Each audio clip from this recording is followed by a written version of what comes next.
Previously on the Big Séance podcast. In 1970, Edwin and his wife, Marcia, bought a house in Chicago, which they would soon find to be very haunted. This led to the very first televised exorcism, filmed by NBC in 1971. A few years ago, their story was recreated by the popular Paranormal Witness series. And Marcia literally took one step in, and she said to me, "Eddie, I'm never coming down here." We started having anomalies, immediately. They started working on my wife, and she started telling me about things moving, and my reactions was not good. Opened up his kit, and he put on his stole, and then he pulled out the holy water dispenser and a small Latin Bible. And he had a brass, it's a smaller holy water dispenser that they carry. He raised it up in the air, he sprinkled the holy water, and as he did that, the brass just shattered in his hand. He got on his knees and started picking up all the brass and crossing himself, and then he said, "I must go." And I said, "No, you got to bless my daughter's room." And he said, "No, I'm leaving." And I said, "No," I literally had grabbed his shoulder, and I said, "Father, you're going to bless my daughter's room." So there were these shoe boxes full of clippings that were put in little piles and rubber band where he'd cut out body parts. But they were going through their own troubles. And much like Paranormal Witness, we would hear audible arguing, and we thought it was them, and they thought it was us. But there came a night where, it was after the exorcism actually, where there was screaming. It woke us up at 5 a.m. It was the worst thing. It was probably the only moment ever that maybe scared me, really scared me. These things work on you, and they work on your relationship. And Marcia and our relationship became strained because I had one attitude, and that was, these things are meaningless to me, even if they do exist. And Marcia would start crying. She'd say, "No, don't do that. You're going to attack it." And I'd say, screw Ben. He can't do crap. And then, maybe the lights would flicker, and I'd get some responses, but none of them frightened me. But it did that, and it started toying with me. That was the first time it actually turned on the gas on the stove. And that kind of gave me a bit of a chill, because it was like, now it's playing with something dangerous. Oh, yeah. Like, my wife was always afraid. She's afraid to this day that if we talk about them too much, that they'll find us. So I told her, look through the yellow pages. And she did. And I'll be damned if she didn't find 2 places listed under psychic research.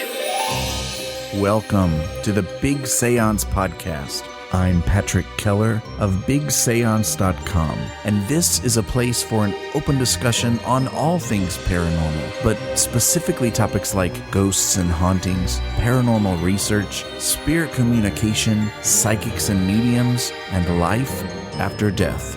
So basically, anything that pops up in my paranormal world.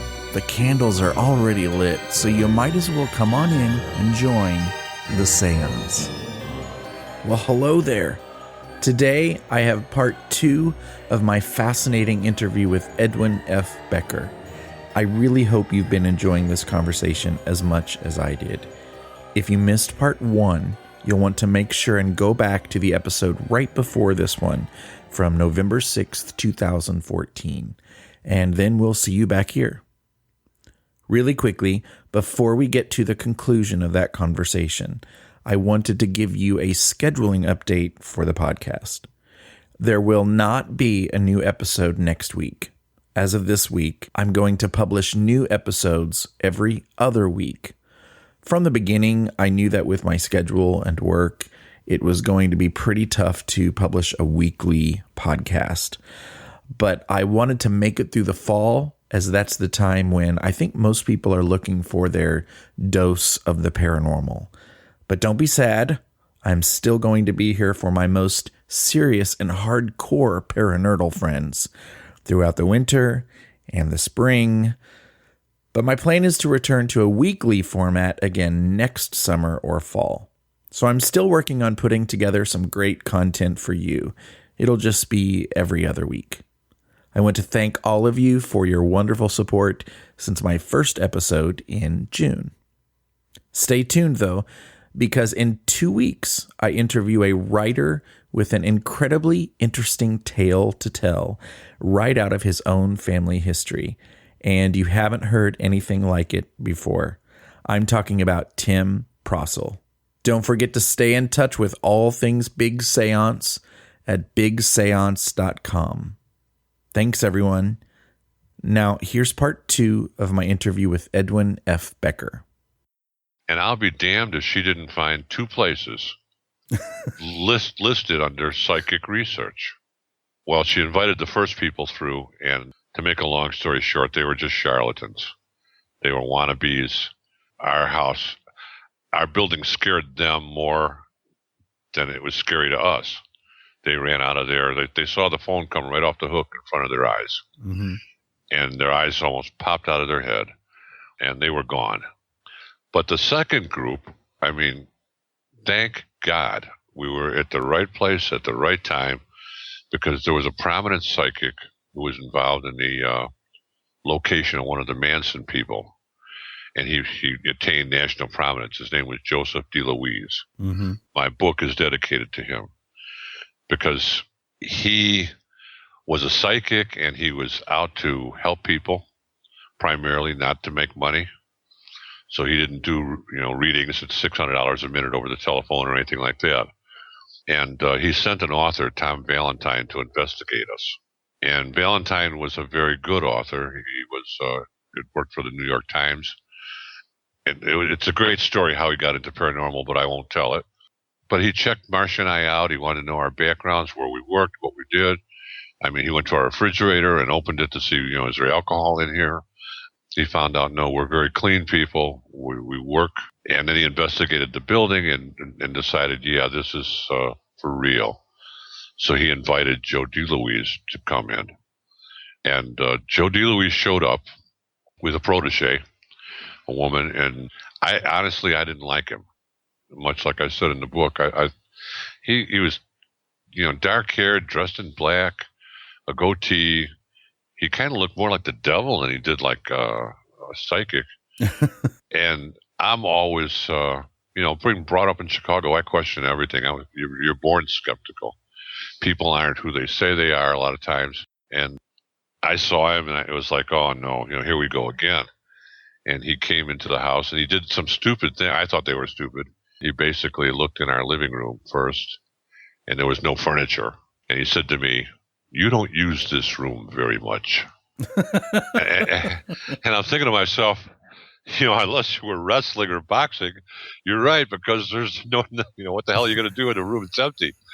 And then he looked into our bedroom. None of the bedrooms had doors on them. We had a vinyl sliding door on ours. But he looked at our bedroom, and, he knows there's only 2 adults here. He says, "That is your bedroom." And it's like he's telling me something. And I thought, about the time I'm thinking, what the hell kind of psychic is this? I'm not wasting my time. I was on the verge of saying, just get the hell out of my house. The woman grabs my hand, and she looks me directly in the eyes and pauses for a second and says, "Bullets." And I said, no one knew what that meant, because I had never told Marcia, never told a soul. I had found bullets in a jar in the basement. I didn't want to throw them away in the garbage, because Chicago used to burn its garbage a few miles from us, actually. And I figured that they could go off. They could hurt someone. So I put the jar of bullets up on top of the rafter in the basement. But when she said bullets, it was like bullets. It took me a second to realize, because I had forgotten about it. And I said, yeah. I said, what about bullets? And she said, in the basement. And I said, where? And she said, above the rafter. And Marcia's looking at me like, what the hell is she talking about? And only I knew. But that captured my whole being at that time. It was like, holy smoke, she read my damn mind and looked into it. And it gave them credibility. So then I opened up everything to them. I said, just go about your business and anywhere you want. And gave them the keys to the garage, gave them everything. And they spent a few hours there. And Joseph came back and he said, you have, today they'd call it infestation, but in those years they didn't have that word. And he said, you have multiple spirits here. And he said, some good and some not so good. And he said, there's one on the first floor which is, that's the story that I hope I can tell someday if I get Dan and his wife's permission. He said, there's one on the first floor. He said that I'm not sure I can even deal with. Wow. So he said, I'll get back to you. So he left. And I guess he immediately went looking for an exorcist. And he went to a Catholic priest named Father Joseph Wood, who actually had an NBC radio station. And he discussed it with Father Wood and wanted Father Wood to help him. But Father Wood, being a good Catholic and observing the protocol, said it would take too long. He said, I have to go through the archdiocese, and then they go through Rome. We got to get all these permissions. And then they have to have proofs, which today I still think is ridiculous. That is so crazy. It's like, if it's demonic, I know a little bit about demons now, and I've studied it and wrote a novel on it. In fact, the Catholics want the demon to fill out an application to be exorcised. There's no demon that wants to be exorcised. So the whole thing doesn't make any sense. We would please talk another language so that I could, fill out this criteria. It's a silly thing. And I have a good friend, Archbishop Ron Fale, who runs the Order of St. Michael, and they are valid exorcists. And he said on radio, we had him as a guest once. He said he gets calls from people who say, Father, help me, I'm possessed. And he said he immediately recommends that they get some help. He said, because there is no demon that calls for its own exorcism. He said, so the minute a person says, hey, I'm possessed, it's like, no, you're not, because a demon would never go to a priest for exorcism. That doesn't even make any sense. But that's how I view the Catholic perspective of it, and I'm kind of a fallen Catholic. But Father Wood wouldn't help. He basically said, I can't get involved. I'll get excommunicated. I'll have a problem. So he recommended Reverend William Dale Davis, who was an Anglican exorcist, and he was the real thing. Today I meet people in the paranormal world, and they'll say, I'm a demonologist. They're a dime store demonologist, okay? I know they never met a demon in their life. You meet a true exorcist, and you'll meet someone. Most times, they won't have a family. They won't be married because they know that some of this stuff can attach itself or attack their family members. They're very. You'll sense an aura of strength that you don't sense in the average person. They're prepared to face what they have to face. And if you study demonology, there's a hierarchy to hell, and there are certain demons that have legions of demons under them. Some strong, some not so strong. So in the case where I talked about spirits, you can find the same thing in demons. A demon can be a weaker demon, just a member of a legion, or it can be one of the hierarchy where you're going to have your hands full. They're going to be the cage fighter of demons. And an exorcist is prepared. They're prepared to face that, to close their mind like a steel trap, and to stand on their feet for 40 hours.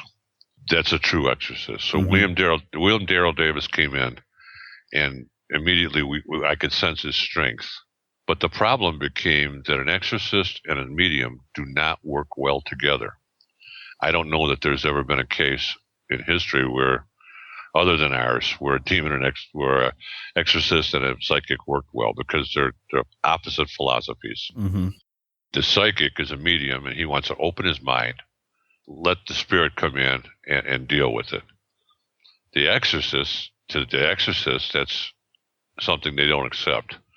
You don't let anything come into your mind. Mm-hmm. So they started there was a friction there that Marcia and I sensed. We didn't know why at the time because we weren't smart enough. But we knew that somehow the exorcist and the psychic aren't getting along. And they decided they were going to exorcise the building. Well, somehow, I guess it was Father Joe Wood is what I'm guessing, told NBC that there is something going on at our house. The next thing I knew was I received a phone call from Carol Simpson. And, she was the premier reporter for NBC, and she went on to be the first black woman ever to anchor the evening news. Mm-hmm. She called me and she said, can we cover this event? I refused. Much like Paranormal Witness, I didn't want any exposure. I'm now in the computer field, which basically was confined to accounting in those years. And well, that was a time period where you didn't want to flaunt having, paranormal activity. People would think you were crazy. Everybody thought we were crazy. I mean, that's one of the things that caused Marcia and I, once it was over, to run and hide. We had writers after us and reporters, and, unlike Amityville, who sought some years later came Amityville, and they sought public attention. Mm-hmm. We didn't want any part of it. I was in computers. At the time, computers were basically an accounting machine, so we were in the same level as accountants. I didn't want to be viewed as a nut, so I refused, and it was actually Joe DeLuise and Tom Valentine. They just released a book called Psychic Mission, which I have made famous in the last few years. The only copy you'll find is on Abe's for $165, I think. I swear to God, I've sold more of his books than he did in 1970. But he said, Ed, I could use the exposure, and they had spent so much time with Marcia and I teaching me how to behave and quit antagonizing, and making me a little more spiritual, mm-hmm. a little more compassionate for explaining to me what these energies really were. They never asked for a penny, so I could not refuse. So NBC came in, and it became the first ever televised event, a paranormal event, that was ever taken seriously. I mean, I spoke the other night with a Hollywood producer, and he said, well, maybe that it could have been a tabloid piece. Mm-hmm. And I said, there was no tabloid piece in 1970. There were 3 channels. Local news was a half an hour. Less commercials was probably 26, 25 minutes. And they gave this 6 minutes of coverage. They also produced a second piece, which was for their program First Tuesday, which was rivaling 60 Minutes at the time. But they didn't show the First Tuesday segment in Illinois because of the news attention. So I never got to see. Other people saw the First Tuesday piece, and I wanted it. And when I agreed with Paranormal Witness, I knew Paranormal Witness and Sci-Fi were owned by NBC, so they had access to the archives. Yeah, it's probably pretty lucky that you have it, right? All there is what exists on YouTube. Yeah. And I have to tell you, and I'll link that in the show notes. It is, if you have not seen it, it is fascinating, and I've seen it multiple times. It's a little creepy. Well, it's one of the things that really aggravated me was the archives disappeared, mm-hmm. and they took 2 days worth of footage. But if you look in that YouTube piece at about the 1.5-minute mark, there'll be a dark doorway. There is no door on that. It was a vinyl folding door. Mm-hmm. You're gonna see a ghost start to come out and go back in briefly. Wow. You're gonna think that a woman's skirt or a woman's robe or something is coming through the door. You're gonna see the tip of it solid as a rock, and then you're gonna see it back off. And one of my readers saw it way back when and pointed it out to me, because I won't watch that piece. If I watch that piece, I smell the room, I feel how I felt, and it's like PTSD. Yeah. I don't like that piece. But the ghost is there. So once I knew that, I asked Paranormal Witness, can I have all their footage, even the raw footage that they didn't use?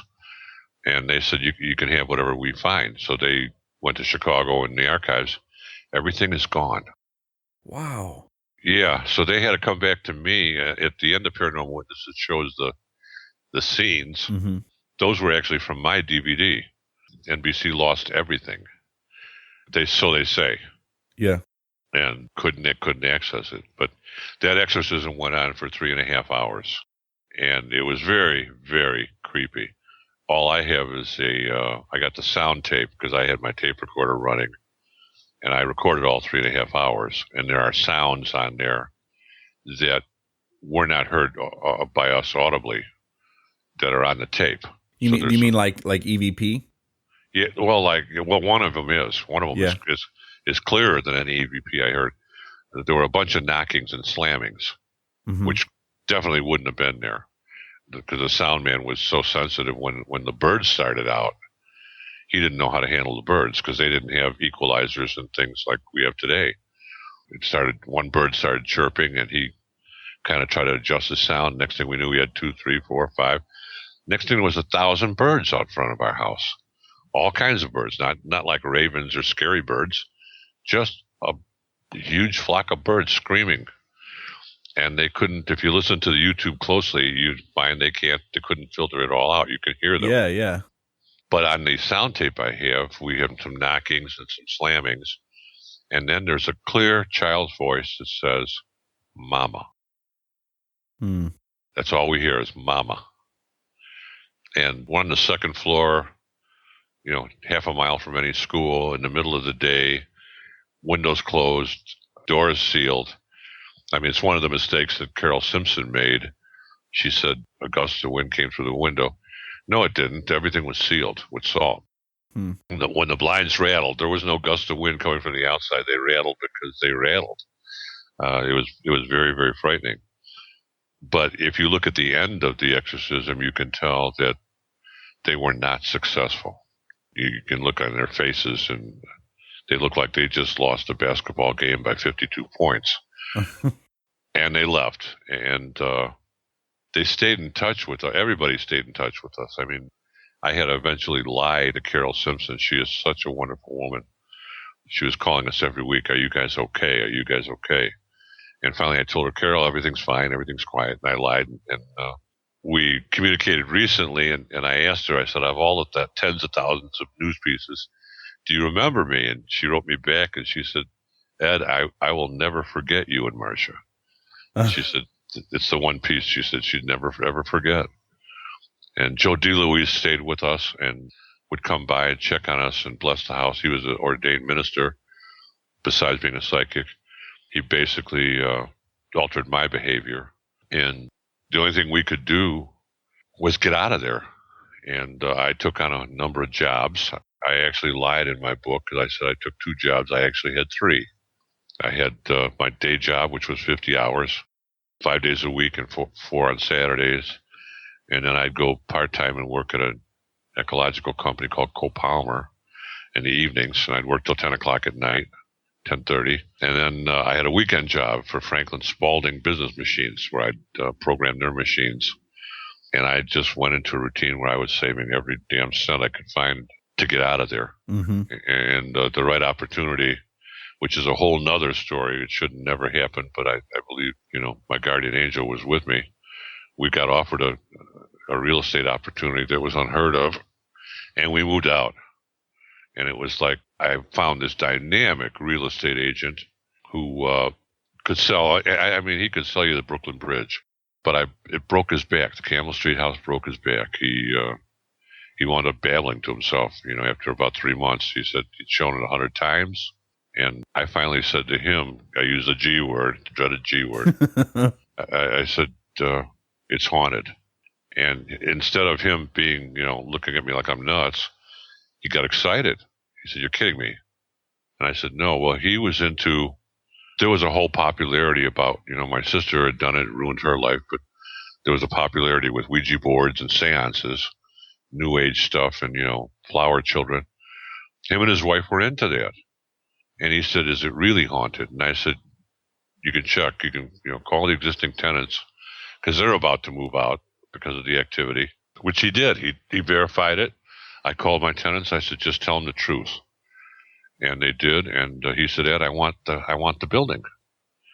He said, but I don't have any money. I can't buy it from you. And I said, is there a way?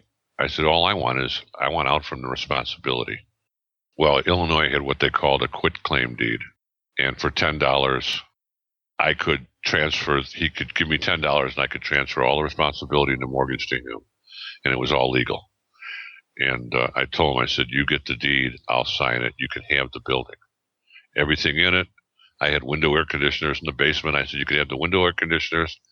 I had $400 in escrow for taxes and insurances. And I said, you could have the $400. You could have it all. And we signed that deed. He never gave me the $10. I didn't give a crap. I just basically said, tap, tap, no take back. And Marcia and I went on our way. And, we refused to do it. Only one stinking reporter. It's on my website. my wife was very naive, and he called her and basically said he was a friend of Carol Simpson's at NBC, and they had a post-interview they wanted to do. So she agreed, and it turned out he was with the Tadler. So there was a tabloid piece that ran that we had no control over it, and it's got a lot of errors in it where they tried to make it more, make it more scary. But all other interviews and things we turned down, we ran. We delisted our name from the phone book, and we wanted no part of any exposure, which is why when I first saw Amityville, today we know that it's been debunked quite a bit. Right. But I saw the movie trailer and I debunked it immediately. I told my wife, that's bull, on a grand scale. I said, that ain't going to happen. No flying pigs' heads. They went too far with that one. Yeah. Because I was a brave guy, and I still am, I believe. I'm really not afraid. I won't go out of my way to confront anything. But I do believe I'm right with God, and I don't fear these things. But I'm not foolish either. Mm-hmm. So as a 24-year-old, if a flying pig head would have came out of the window, we would have been sleeping in the car. Peace out. Yeah. So you don't see this kind of stuff and then take your family home to go to bed. That's just unbelievable. It's not how a person would react. And that's why I don't do, I've been offered 3 or 4 radio programs where people want me on the air for an hour. I can't do them because I think that a radio host, you yourself, people are going to listen to your podcast and they're going to judge your integrity. Mm-hmm. You know what I mean? If your next podcast is on a guy who, like I met a woman who said she speaks the Sasquatch language. Now, I don't know how the hell she'd ever learn the Sasquatch language because nobody's ever seen a Sasquatch. But if I were a radio host, I'd have to take exception to that. Or my listeners would think that I'm going to believe anything that comes along. I once was unfortunately on a radio program with another author, and she wrote a book about a haunting in 1940, and she mentioned that they did DNA. And I said, she's 40 years old, I'm 69 years old. I said to her, lady, there were no DNA in 1940. And then she said, well, there were investigators and they got these tape recordings. And I said, there was no tape recorders in 1940. And so I kind of feel like, you have to maintain your integrity. You can't, everything that Hollywood can invent can't become paranormal. I definitely want to hear about what's happened with you and the family since, and some advice that you would have for people and maybe what you would change. But I also have, just for selfish reasons, one of the parts of the story that fascinates me as a musician and a music teacher, the part of the story in the house about the piano just fascinates me. Now that I don't remember if that was included in the book or not, but in the Paranormal Witness episode, that really caught my attention. Can you tell us a little bit about the piano part? Yeah, it's something that makes me angry sometimes because so many people have borrowed it for their movies, and even in The Conjuring, they put a piano. Yeah. In a basement where I don't know if you noticed, the way to get down the basement was too narrow for the piano to get down there. Yeah. But my sister had brought with her this ornate upright piano, and she didn't play piano. She plunked a few keys, but the piano would play. So it would hit certain notes, and it would do it at random times, but mostly at night. And so much so, one of the people that wouldn't appear on camera that I can't even get on radio is my younger brother. He doesn't want any part of paranormal, but he was there one night and he heard the piano, and it caused him to tell me the next day, Ed, I'm never coming back here again. And he didn't, because the piano would play the same couple of notes. Mm-hmm. Dun, dun, dun, dun, dun, dun, in a very, very high octave. Mm-hmm. And my sister is a tragic tale. It's something that I don't even want to, a road that I don't go down, and I feel somewhat guilty about it. But she conjured up something that never left her. I mean, she died recently as because she alienated herself from everybody and wouldn't talk to anybody. And actually, I think she was probably possessed because she was physically diagnosed as schizophrenic, bipolar, epileptic, but no medication or any treatments ever cured her. And she became reclusive. She was fearful. If you can imagine living 40 years with the lights and the radio on at all times, when you go to sleep, she lived in fear, and it ruined her life. But she conjured up something that I don't know what she conjured up. But initially, she thought that piano thing was a great kick. She was showing it off to her friends, and the chandelier, and they played Ouija board, and all of this stuff became, entertainment until it took control of her life. And we watched her. My sister was a very vivacious, strong woman. She had 2 children and a big Irish husband, which they didn't show on Paranormal Witness. I didn't bring her into the apartment. Actually, her husband bullied himself in because he worked a couple blocks away at Stuart Warner. So he wouldn't have to use a car. I didn't know the activity because Dan never shared it with me. I didn't feel there was any threat at that time when she moved in. Mm-hmm.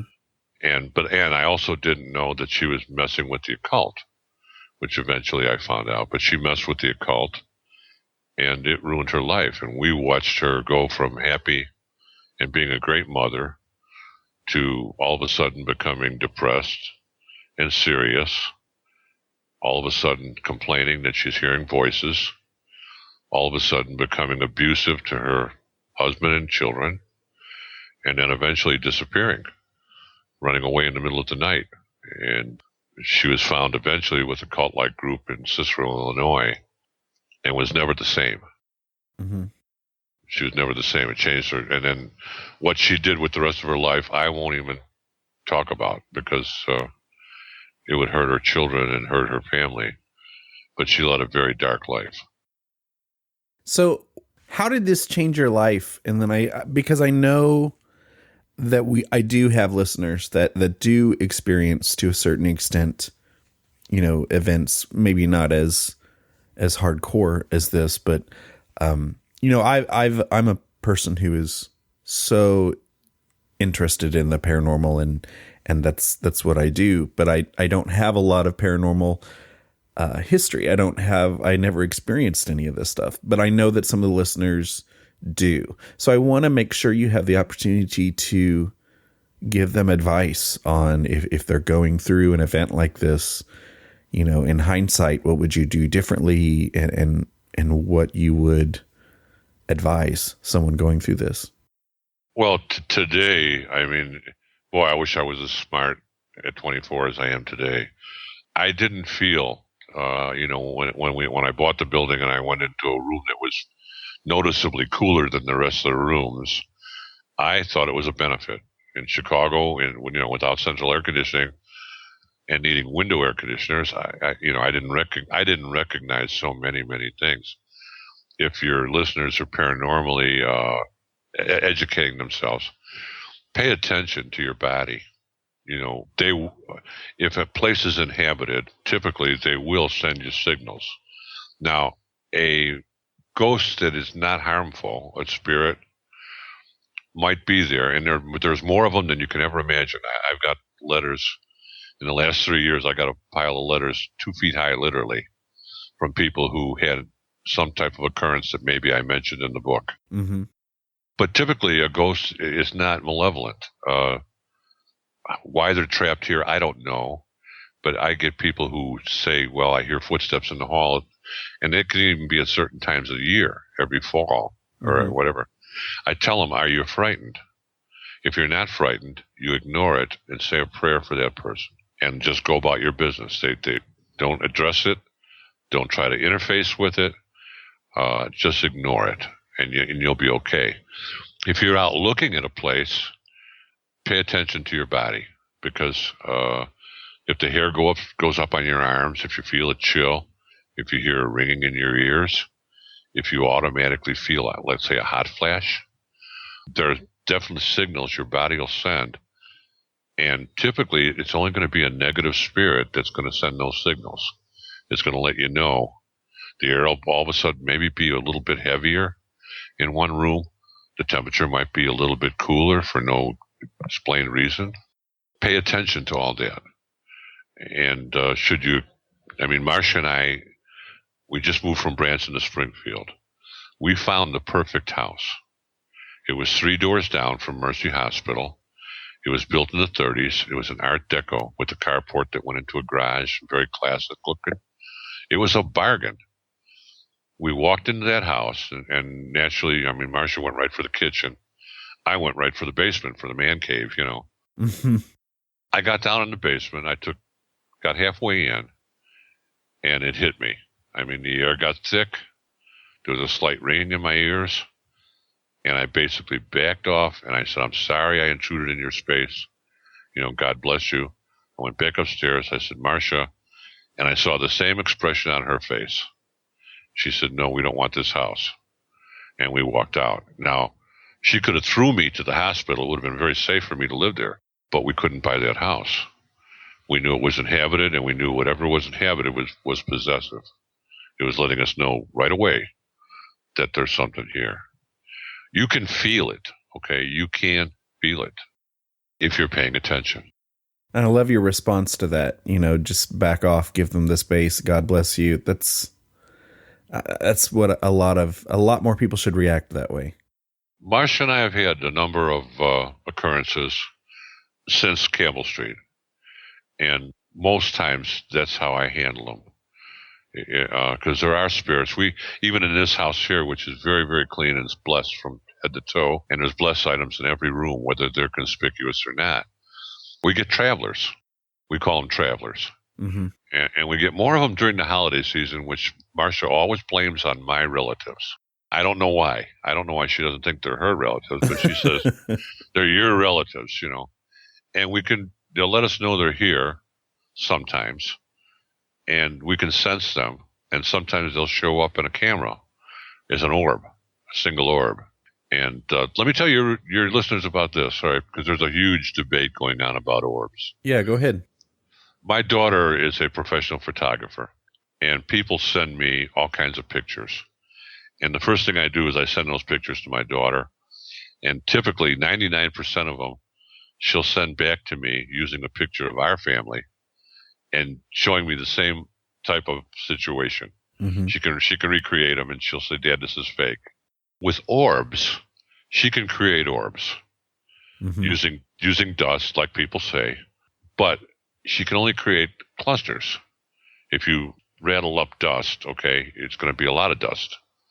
So, she'll create a picture that'll have 50 orbs in it, 20 orbs in it.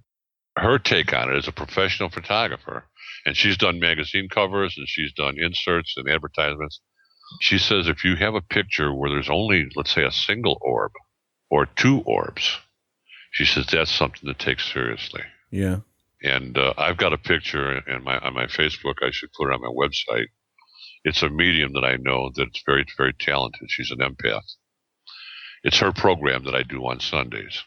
And she confronted a spirit. So she was on a ghost investigation, and she confronted a spirit. And when she confronted the spirit, she asked the people with her to take a picture, because she said, I'm face to face with him right now. And they took the picture, and you can see her. She's sweating, she's bothered, but right in front of her face is a big orb. Wow. So what she was seeing was a spirit, and in particular it was a man, actually. What the camera saw was a single orb, a big one.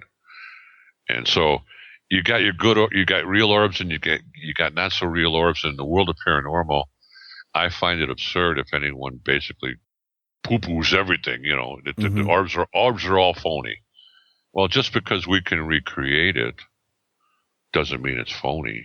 Yeah. What I tell people is that if I would have been able to take a good picture of the apparition that Marcia and I saw at the base of the stairs, it would have been a picture of an old woman, as solid as you and I. And if I were to show someone that picture and say, here's your ghost, they would basically say, that's fake. That's just an old woman. Mm-hmm. It's like, what do you expect the paranormal to look like? What do you expect them to look like?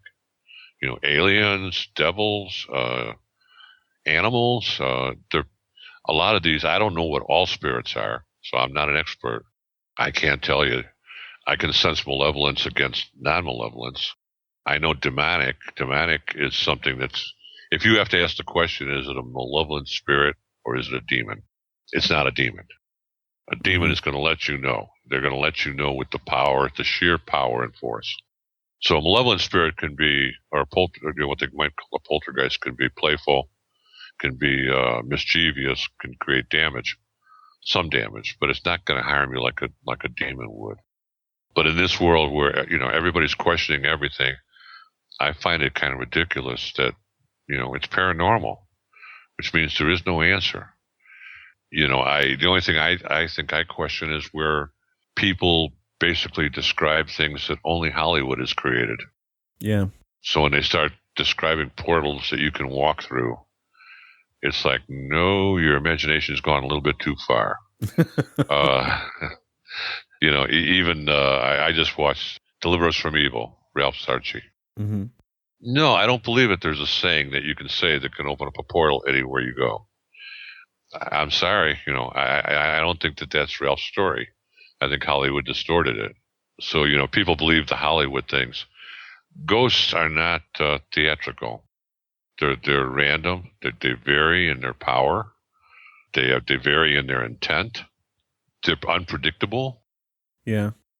And I mean, once I learned about these energies, no, I don't want to interface with them at all of free will.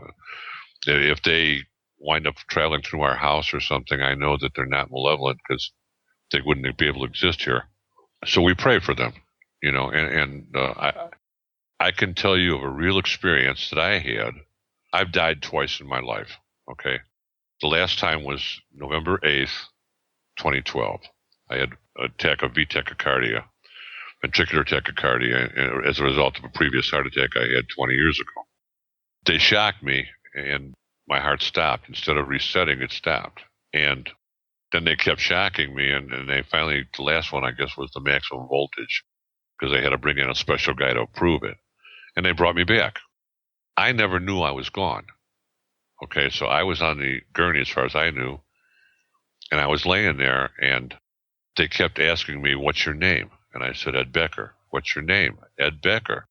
And they asked me, and I started cursing. You know, I said, you know, frickin' Ed Becker. How many goddamn times do you want me to say my goddamn name? You know. Well, then I felt this huge kick in my chest, and I felt better. And my daughter and my wife were there, and they had tears in their eyes. And I said to my daughter, I said, what the hell is wrong with these people?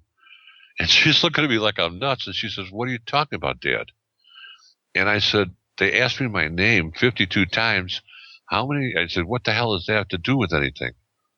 And she said, Dad, I mean, my wife's and my daughter's jaw dropped. They said, Dad, you were unresponsive. Well, I said, that's impossible. I described everything about the room. I described everything that went on. I saw the last guy come in. Actually, he had a red jacket on. Where I guess they gave me 400, and they cranked it up, whatever and that was the mule kick that brought me back. But I said, my eyes never closed. And they said, yeah, Dad, you were unresponsive.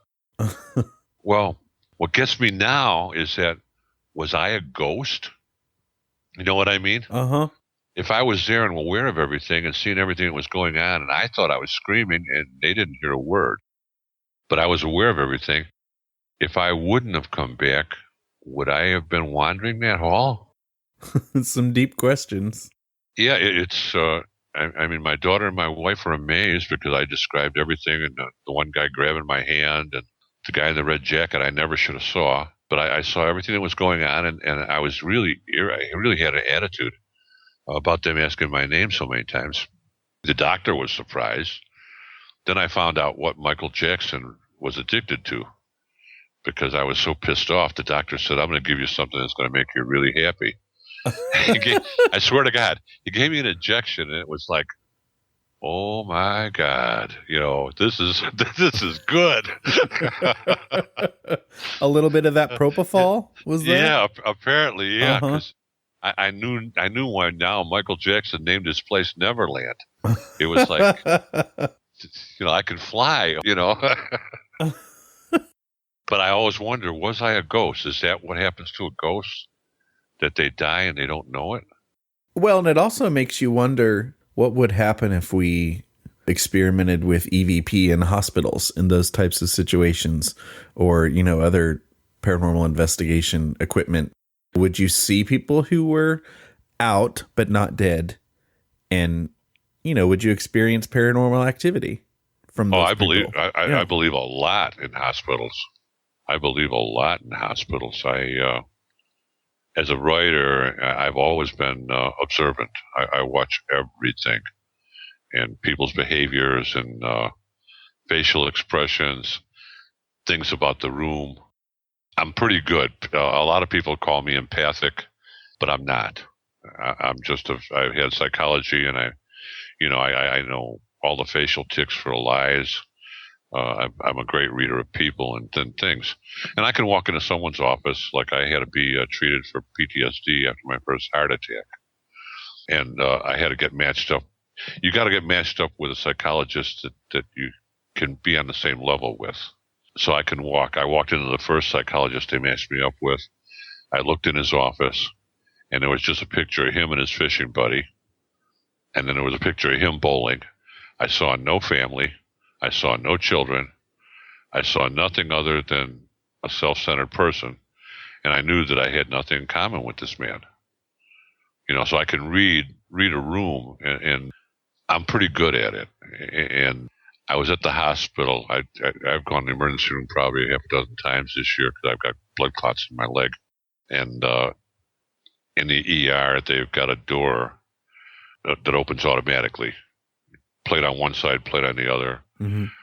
Well, this time my wife was in. She's got a pacemaker, so she was in the ER. And I went outside to wait for her. And my car's sitting there, and I could watch through my rearview mirror the double doors.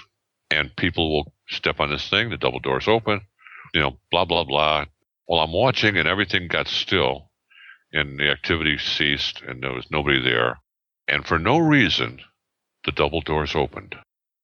And there was nobody on the other side, and no one on my side. And they stayed open, like something was standing on them. Mm-hmm. And then they closed. And I thought, boy, oh boy, that's unusual. So I became fixated on those doors. And it did it 2 or 3 times, where it just opened for no reason and then closed, like if something was passing through. Now, why they have to open the doors, I don't know, because they should just go through it, I guess. You'd think it's, but that's our version of it, is that, ghosts can go through walls. Maybe they can't, I don't know. Or maybe they go through doors because that was their behavior. Or maybe the sensor, just recognizes them. Yeah, you don't know. But I did know that this is highly unusual. And the next time we went to the ER, I watched those doors and nothing happened. Nothing happened at all. So whatever was happening, but having my experience on the ER table, I know that there must be ghosts in the hospital, because I did not know that I was unresponsive. I was seeing everything. And I did, when they told me how many times I was shocked, I was stunned. It was like they shocked me 4 times. I only felt one. I didn't feel the first one that stopped my heart. Mm-hmm.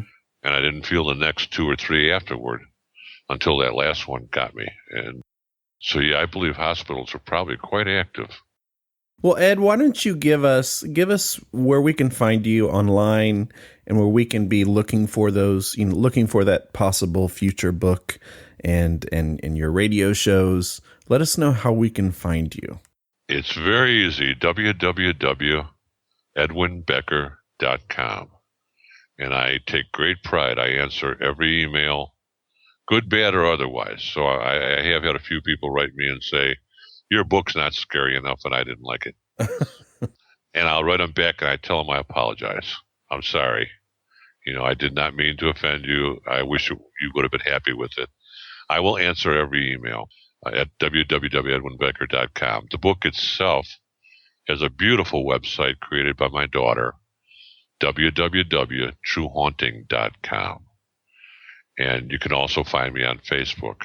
And I answer all correspondence. I enjoy it, and I'll love to meet you. So please, if you have desire to contact me, please do. And tell us about these radio shows. The radio show's Wednesday night on Blog Talk, which typically I advertise on Facebook. And if you join my guest list, you'll get an email for the address. The Paranormal Angels, which is my wife and an empath, Geraldine Baus.